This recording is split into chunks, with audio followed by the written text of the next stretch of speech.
Hey guys আজি মই প্ৰথমবাৰ মিনি ব্লগলৈ আপোনালোকক স্বাগতম জনাইছোঁ আৰু মোৰ মিনি ব্লগত আপোনালোকে মৰম চেনেহবোৰ দিব বুলি আশা কৰিছোঁ। আৰু এতিয়া মোৰ ভিডিঅ'টো আৰম্ভ কৰোঁ। আপোনালোকে কেতিয়াবা কঁঠাল পিঠা খাই পাইছেনে? কঁঠালৰ পিঠা আজি মই বনাবলৈ আৰম্ভ কৰিছোঁ। ৰাতিপুৱা কঁঠালৰ পিঠা খাবলৈ বৰ সোৱাদ, তাৰ কাৰণে মই আজি কঁঠালৰ পিঠা বনাব আৰম্ভ কৰিছোঁ।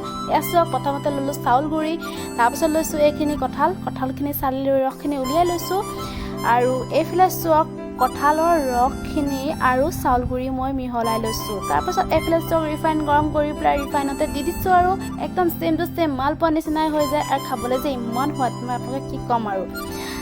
এইফালে আকৌ গৰম পিঠা খাবলৈ আমাৰ আৰম্ভ কৰিয়ে দিছে দেই। আকৌ মই এইফালে কঁঠাল গুটি বইল কৰি নহৰু আৰু জলকীয়া দি মিক্সিতে ফটকৈ অকণমান চাটনি বনাই দিলোঁ, কাৰণ এই চাটনিটো খাবলৈ বৰ টেষ্টি।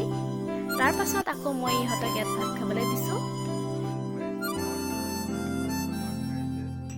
আমাৰ ভাগিন ল'ৰা ছোৱালীকেইটা গৰম বন্ধ বুলি ফুৰিবলৈ আহিলে আৰু ইহঁতক মই এতিয়া বনোৱা বস্তুকে খুৱাইছোঁ, কাৰণ কিনা বস্তুটো খায়ে থাকে নহয়নে বাৰু। আৰু বনোৱা বস্তুবিলাকতো অলপ আনকমনে হয়, তাৰ কাৰণে মই সিহঁতক বনোৱা বস্তুৱে খুৱাই আছোঁ যিমান পাৰিছোঁ।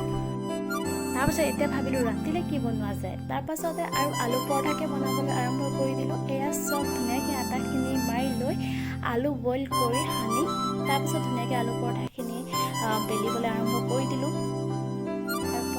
আলু পৰঠাখিনিও বেলি লৈ হৈ গ'ল।